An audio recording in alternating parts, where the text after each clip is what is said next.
बिरयानी, उफ, सिर्फ नाम सुनते ही मुंह में पानी आ जाता है ना? ये एक ऐसा सदाबहार क्लासिक है जो पूरे भारत के दिलों पर राज करता है। लेकिन क्या कभी सोचा है कि हमारे इस पसंदीदा पकवान के हर एक दाने में कितना गहरा इतिहास छिपा है? सच कहूं तो बिरयानी को किसी परिचय की जरूरत ही नहीं है। ये तो फ्लेवर्स का एक ऐसा संगम है, एक ऐसा मेल्टिंग पॉट जिसे लगभग हर कोई पसंद करता है। और सबसे मजेदार बात तो ये है कि देश के हर कोने में इसके अलग अलग रूप हैं जो इसे और भी खास बना देते हैं। हम सब बिरयानी को पूरी तरह से एक भारतीय पकवान मानते हैं, पर क्या इसकी कहानी उतनी ही भारतीय है जितना हम सोचते हैं? चलिए आज इसी सवाल की तह तक चलते हैं और इस रहस्य से पर्दा उठाते हैं। तो हमारी इस पड़ताल का सबसे पहला और सबसे बड़ा सुराग छिपा है खुद इसके नाम में। और ये सुराग हमें सीधे पश्चिम एशिया यानी पर्शिया की ओर ले जाता है। सुनकर थोड़ी हैरानी होती है ना, कि इस मशहूर भारतीय डिश की जड़ें कहीं और हैं? तो देखिए, बिरयानी शब्द असल में फारसी भाषा से आया है। ये दो शब्दों से मिलकर बना है, बिरियान जिसका मतलब है पकाने से पहले तला हुआ, और बिरिंज जिसका मतलब है चावल।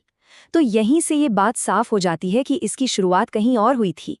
ये एक मजबूत सबूत है जो हमें इसकी जड़ों के बारे में सोचने पर मजबूर करता है। ठीक है, तो नाम तो विदेशी है, पर ये डिश भारत पहुंची कैसे? यहीं पर कहानी और भी दिलचस्प हो जाती है, क्योंकि इसे लेकर एक नहीं, दो नहीं, बल्कि 3 अलग-अलग मजेदार कहानियां हैं। और ये कहानियां इस रहस्य को और भी ज्यादा रोमांचक बना देती हैं। इन कहानियों को समझने के लिए हमें जरा टाइम ट्रैवल करना होगा। हमारी एक कहानी हमें ले जाती है दूसरी सदी के तमिल साहित्य तक। दूसरी कहानी जुड़ती है 1398 में तैमूर के भारत आने से, और तीसरी और सबसे मशहूर कहानी है 1600 के दशक की, जब मुगल साम्राज्य अपने चरम पर था। चलिए पहली कहानी से शुरू करते हैं। ये कहानी हमें ले जाती है दक्षिण भारत के खूबसूरत मालाबार तट पर। ऐसा माना जाता है कि बिरयानी का एक बहुत ही शुरुआती रूप अरब व्यापारियों के साथ यहाँ आया था। अब ये बहुत दिलचस्प है। देखिए, तमिल साहित्य में दूसरी सदी से ही ऊन सोरू नाम के एक चावल के पकवान का जिक्र मिलता है।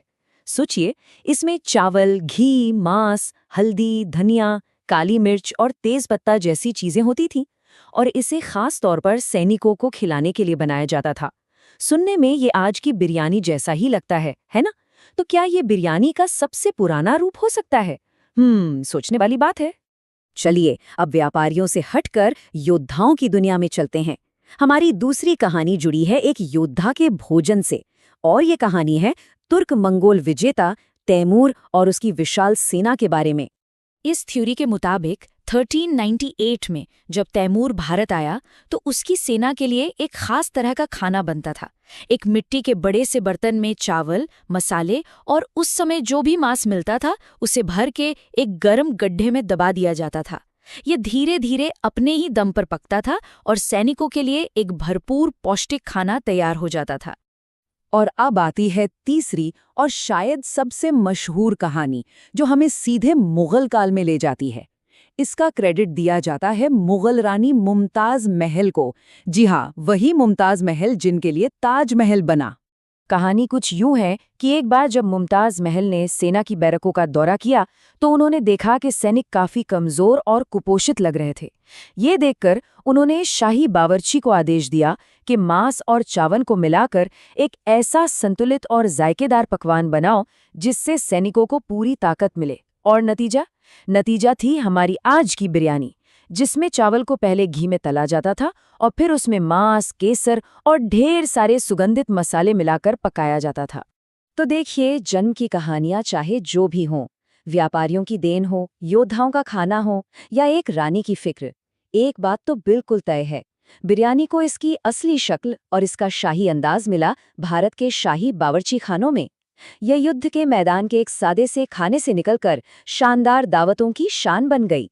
और इस बदलाव का सबसे ज्यादा श्रेय जाता है लखनऊ के नवाबों और हैदराबाद के निजामों को।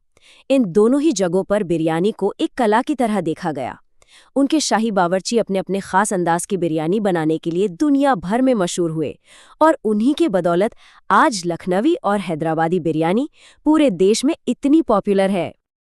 अब सवाल ये है कि एक बेहतरीन बिरयानी बनती कैसे है? ये सिर्फ मसालों का खेल नहीं है, बल्कि एक पूरी कला है। इसमें इस्तेमाल होने वाली खास तकनीक और सही सामग्री ही इसे इतना लाजवाब बनाती है। पारंपरिक तौर पर बिरयानी बनाने के लिए एक खास तकनीक का इस्तेमाल होता है, जिसे कहते हैं दम पुख्त। इसमें होता ये है कि एक बर्तन में चावल और मांस की परतें बिछाई जाती हैं, फिर बर्तन के किनारों को आटे से अच्छी तरह सील कर दिया जाता है और उसे धीमी आंच पर धीरे धीरे पकने दिया जाता है। इस दम या भाप से मांस अपने ही जूस में एकदम नरम हो जाता है और उसका सारा स्वाद चावल में समा जाता है। तकनीक तो है ही, पर सामग्री भी उतनी ही जरूरी है।